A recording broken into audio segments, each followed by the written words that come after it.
தேவ சமத்தில் அமர்ந்திருக்கிற தேவ பிள்ளையே, நீ பாரத்தோடும் ஒரு முகாந்திரம் இல்லாமல் என் கூட பலர் வழக்காட வருகிறார்கள், பிரச்சனைக்கு வராங்க என்று நீ கலங்கி இருக்கும்போது கர்த்தர் உங்களோடு பேசுகிற வார்த்தை தான் இந்த வார்த்தை. உம்மை நோக்கி நான் காத்திருக்கிறேன்,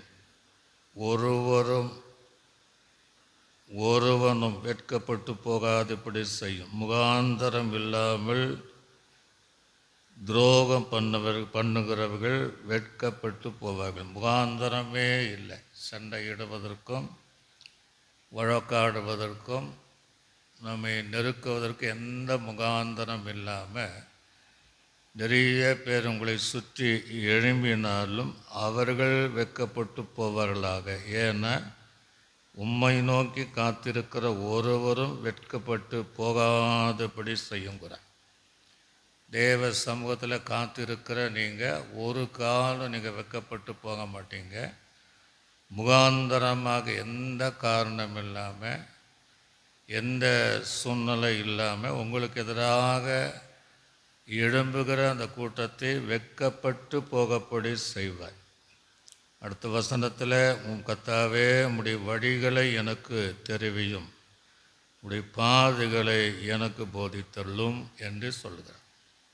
என் வழியை, உம்முடைய சத்திய வழியை எனக்கு தெரிவிங்க, உம்முடைய பாதைகளை செம்மையானபடி போதிங்க, உம்முடைய சத்தியத்திலே நடத்தி என்னை போதித்தள்ளும். நீரே என் ரட்சிப்பின் தேவன், உம்மை நோக்கி நாள் முழுவதும் நான் காத்திருக்கிறேங்கிறேன்.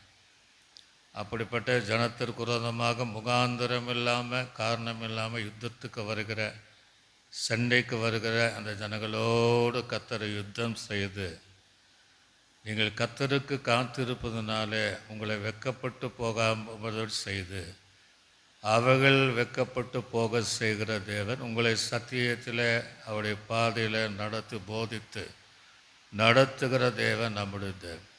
நல்ல ஆண்டவரே, இந்த வார்த்தையை கேட்கிற ஒவ்வொருவரையும் முகாந்தரம் இல்லாமல் குடும்பங்களில் வருகிற பிரச்சனையை மாற்றி இவைகளை வெட்கப்பட்டு போகாதபடி, அதை செய்கிறவர்கள் வெட்கப்பட்டு போகப்படி செய். இயேசுவின் நாமத்தில் பிதாவே.